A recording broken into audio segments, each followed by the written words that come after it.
kolbu berpenyakit. Apa penyakit kolbu? Penyakit kolbu beda dengan penyakit badan. Kolbu itu penyakitnya dimulai dari penyakit iblis. Yang pertama kali punya penyakit adalah iblis. Ya. Nah, Bapak Ibu, kita kan bukan iblis. Kenapa disamakan dengan iblis? Ada rahasianya. Ruh itu suci enggak? Allah tiupkan ruh. Allah Ahad. Ini Allah Ahad nih. Meniupkan ruh. Ruh suci enggak? Suci ya. Lalu Allah tiupkan lewat malaikat ruh kepada badan.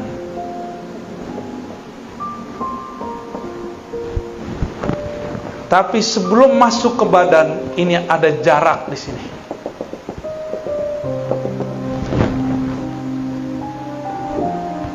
Di saat inilah kemudian di sini ada hijab-hijab. Dalamnya bukan main, tebalnya tiada terkira. Disinilah diuji ruh. Dia dicelupkan ke dalam syahwat. Ini syahwat namanya nih.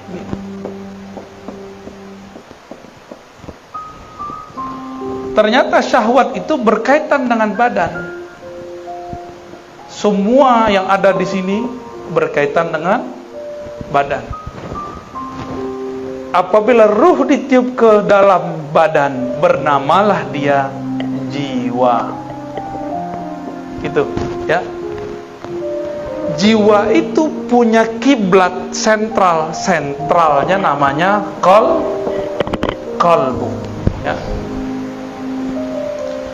Asalnya ruh ini suci, tapi dicelupkan ke dalam syahwat. Maka syahwat itu terkait dengan badan. Ketika Allah tiupkan ke dalam tubuh ini, nyatu dengan otak. Di otak ada syahwat nggak? Keinginan rendah. Jadi syahwat bahasa Arab artinya keinginan rendah. Nyatu dengan mata. Di mata ada syahwat. Mata senang lihat yang jelek atau yang cantik, yang gagah, yang indah. Indah itu apa? Ya, kalau bagi Bang Adam alaihissalam, indah itu Hawa. No, Adam namanya orang PPR. Ya.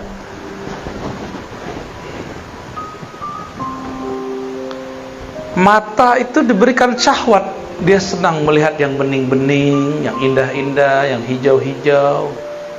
Walaupun di rumah sudah ada yang bening, yang cantik, capek kerja, nyari puncak, nyari kebun, nyari hiburan.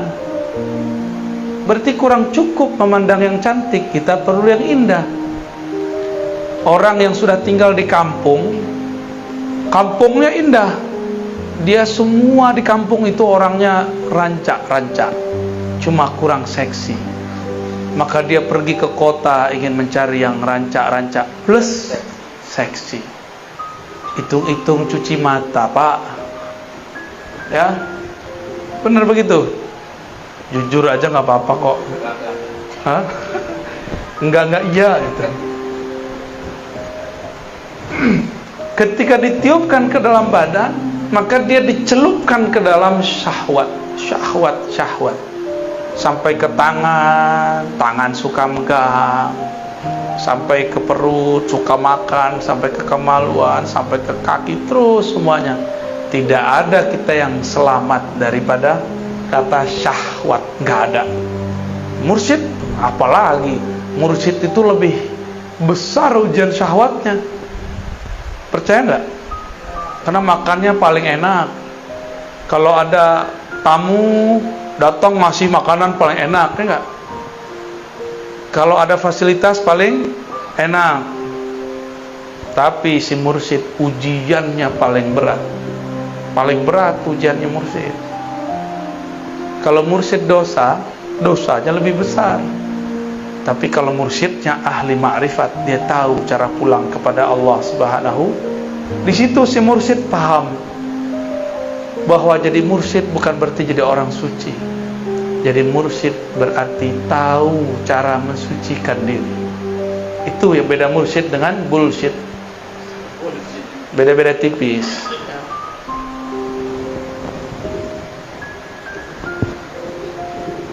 Ketika tubuh membalut ruh, maka tubuh punya energi nafsiyah atau jiwa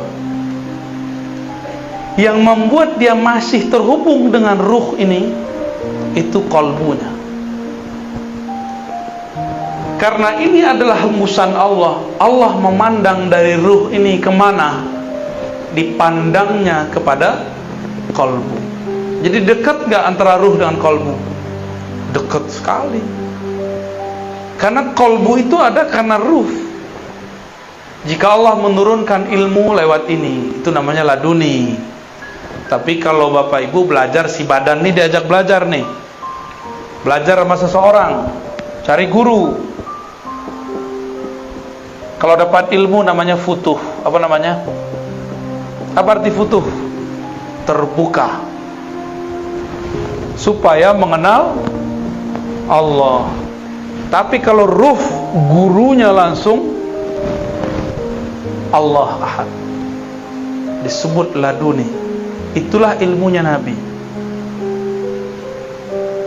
Maka saya sering nanya, Jibril itu gurunya Nabi Muhammad atau muridnya Nabi Muhammad? Banyak orang salah di situ, keliru. Dikira Jibril itu adalah gurunya Nabi Muhammad.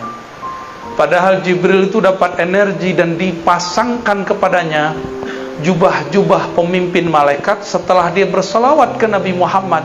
Nabi Muhammadnya belum lahir, sebagai bin Abdullah. Tapi Muhammadnya sudah ada belum? Nah, ruh pertama yang Allah tiupkan namanya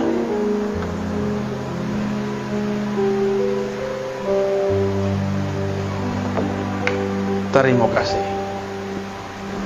Ahad ini Allah Ahad ya. Kul huwallahu. Allah meniupkan wahyu ruh pertama. Hembusan pertama Allah itu namanya mirip-mirip Ahad tapi ditambah dikit mim. Ahmad. Jadi apa beda antara ruh pertama dengan Ahad? Mim.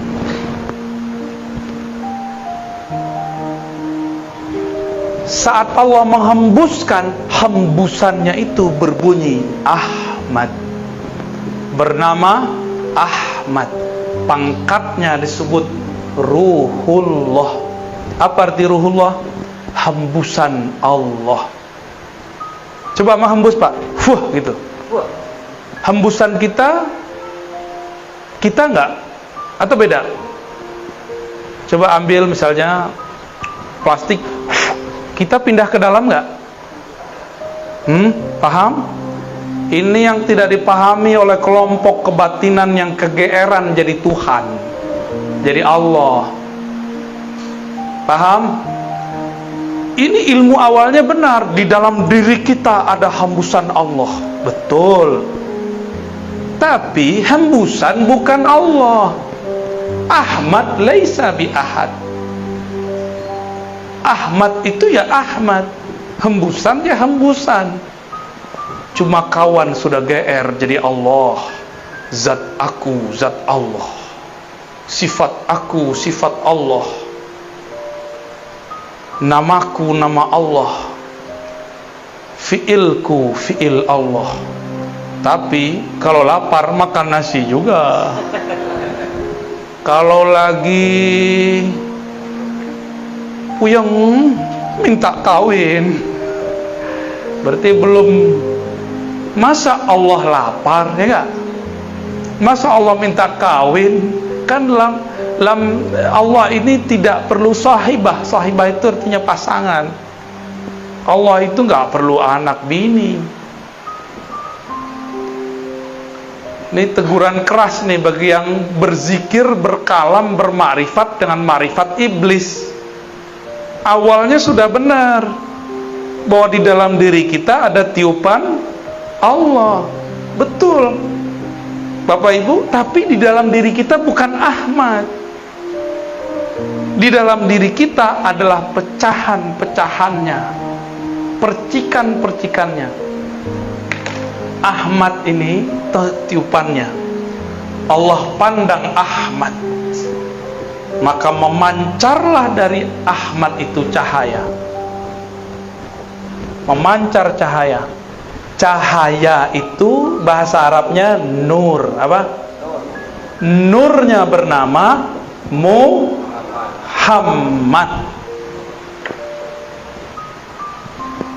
Gitu ya.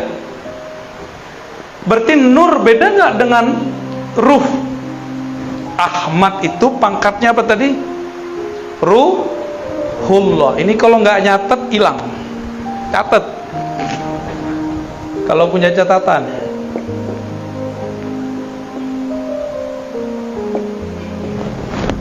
Kalau nggak ntar pulang catat ya. Masih bisa ingat nggak?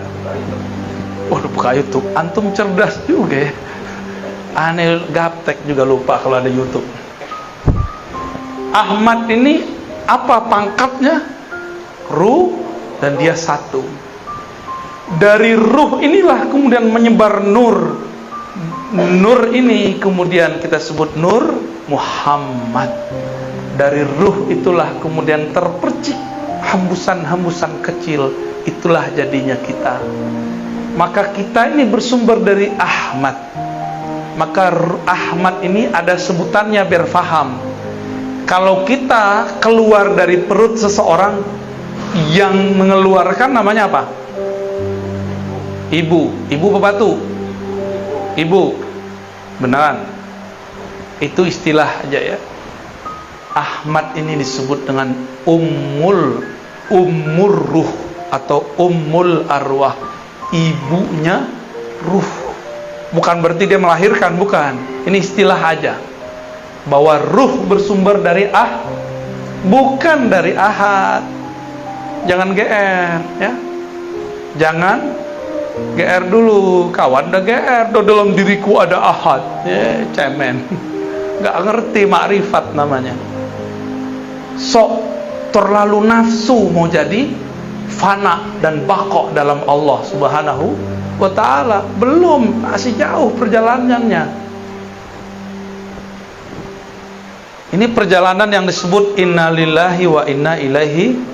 Jadi berpulang kepada Allah harus paham ini. Inilah yang ada di kolbu Nabi Muhammad sallallahu alaihi wasallam. Maka Sayyidina Isa punya ayah enggak? Secara fisik enggak punya ayah. Tapi kalau ruh sudah terpercik ke dalam perut Sayyidatuna Maryam, dia pasti jadi walaupun gak ada ayahnya. Itu metodologisnya. Kenapa ada anak tanpa ayah ya? Nabi Adam ada ayah gak?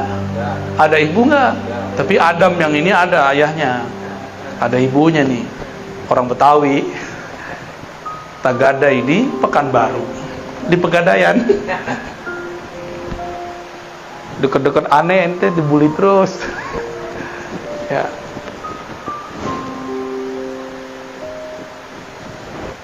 Percikan ruh Ahmad itu yang intinya setelah Allah genggam beberapa bagian tanah, lalu Allah pindahkan salah satu bagian daripada inti Ahmad yang disebut Nur Muhammad kepada tanah tadi. Jadilah dia Adam. Apa yang dibaca dalam itu? Kun. Ya, itulah kenapa ada orang muncul di dunia tanpa ayah, tanpa ibu. Itu sejarahnya. Secara metodologinya begitu. Yang penting Sang Ahmad memercikkan salah satu hembusan darinya, maka terjadilah semuanya. Paham ya? Paham gak? Dari nur Muhammad ini tubuh kita ada, kolbu kita zahir. Dari ruh Ahmad itu, ruh kita sekarang bisa mendengar, bisa melihat, membuat Bapak Ibu mau mengejar suatu pengetahuan meskipun jaraknya jauh. Itu karena si ruh ini.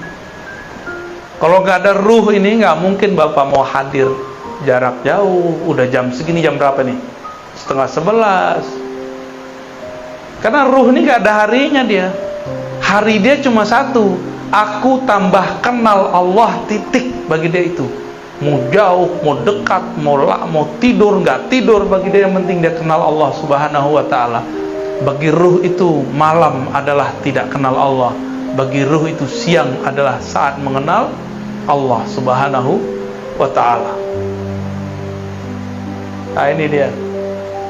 Barulah kita terpancar dari sini semua. Oleh karena itu tadi Sayyiduna Isa, dia mengenal ibu hakikinya bukan Sayyidatuna Maryam. Ibu hakikinya siapa? Ahmad. Maka dia mengatakan, aku mengabarkan kepada kalian mubasyirun. Dengan apa aku mengabarkan? Bi rasuli ya'ti min ba'di ismuhu Ahmad.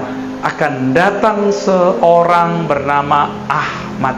Jadi Nabi Isa itu enggak menyebut nama Muhammad karena dia tahu dia langsung dari Ahmad. Itulah yang diakui oleh Kubas atau Kufas ibn Asyam. Engkaukah yang lebih tua dari Rasulullah atau Rasulullah lebih tua dari engkau? Jawaban beliau apa? Kufas ini waktu Abraha masuk bawa gajah ke Mekah, dia lihat. Berarti dia udah jadi anak-anak. Nabi Muhammad baru lahir tahun gajah. Tuaan mana? Ibnu Asyam. Tapi ketika Ibnu Asyam ditanya, ente lebih tua, kamu lebih tua, engkau lebih besar atau Rasulullah? Apa jawaban beliau?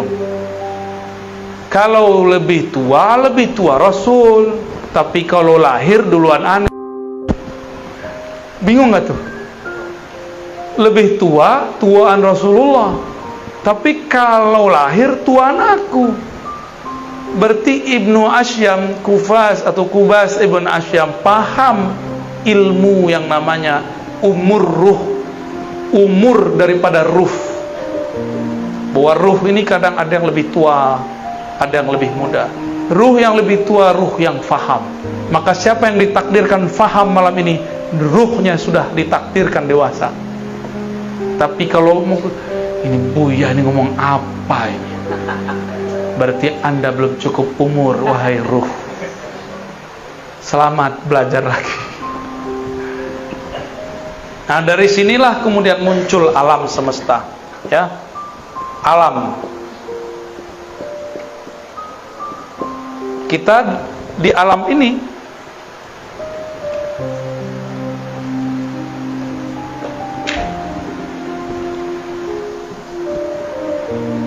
tapi sebelum sampai ke alam Nur Muhammad ini kan ada pancaran nurnya ya.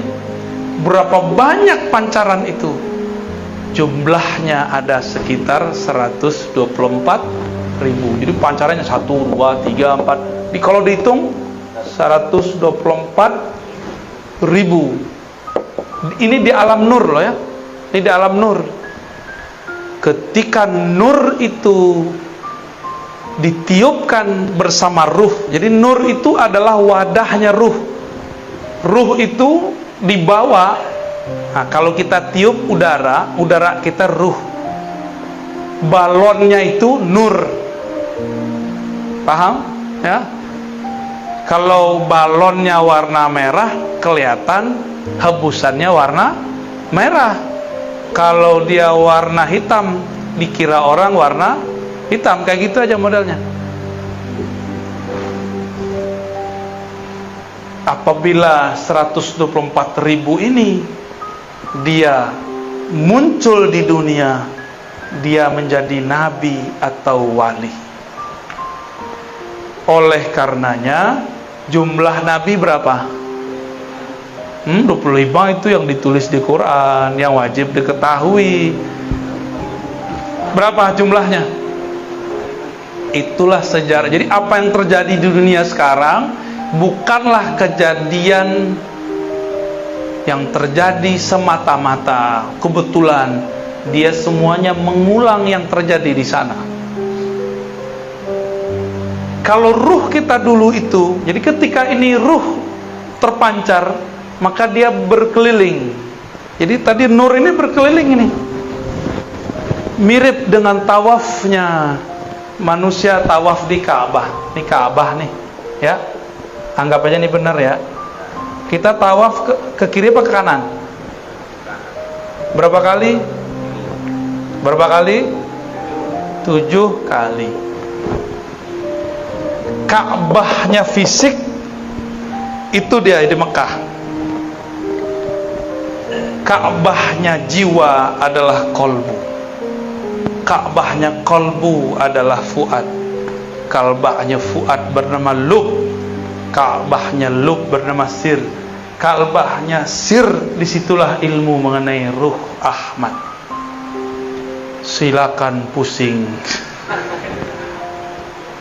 Jadi dulu nih muter nih. Ada yang dia jauh, tiba-tiba dia mendekat. Maka lahir di dunia. Dia lahir sebagai orang kafir, terus mu'alaf. Ada yang lahir sebagai muslim, tiba-tiba keluar dari barisan, berarti dia besok lahirnya murtad. Gitu. Terus sejarah orang murtad secara ilmu hakikat ya. Orang-orang yang di sini yang dekat, yang bisa menyentuh Ka'bah rohani yang bernama Ahmad. Ini Ahmad namanya. Ya. Jika nur kita, ruh kita dulu sempat memeluk, mencium Ka'bah bernama Ahmad, maka lahir 2 aja. Jadi habaib atau jadi ulama. Udah aja. Ustaz, saya bukan habib, bukan ulama. Terus gimana? Emang antum bisa protes? Kok nggak lahir sebagai habib? Bisa nggak? Kan nggak bisa. Kenapa saya bisa ngerti baca kitab, antum nggak bisa ngerti? Ya itulah takdir, bro. Itulah takdirmu, nak. Nggak juga begitu ya. Itu ngulang-ngulang aja. Yang sudah haji umroh, kalau kita tambah dekat ke Ka'bah, muternya tambah cepat atau tambah lama? Jadi orang yang muter di sini, dia baru separuh, kita udah selesai 7. Ya, kalau kita di situ, semakin mendekat kepada sumbernya, semakin cepat, semakin asik. Lelah pun tiada terasa. Jadi ini perputarannya panjang nih, lama. Hitungannya puluhan ribu, mungkin puluhan juta tahun kalau dihitung di dunia. Jadilah kita sekarang nih. Jadi kalau ada orang sekarang dia menyesalkan dirinya, bunuh diri, itu orang gak paham itu. Kalau dia muncul di sini, itu anugerah besar.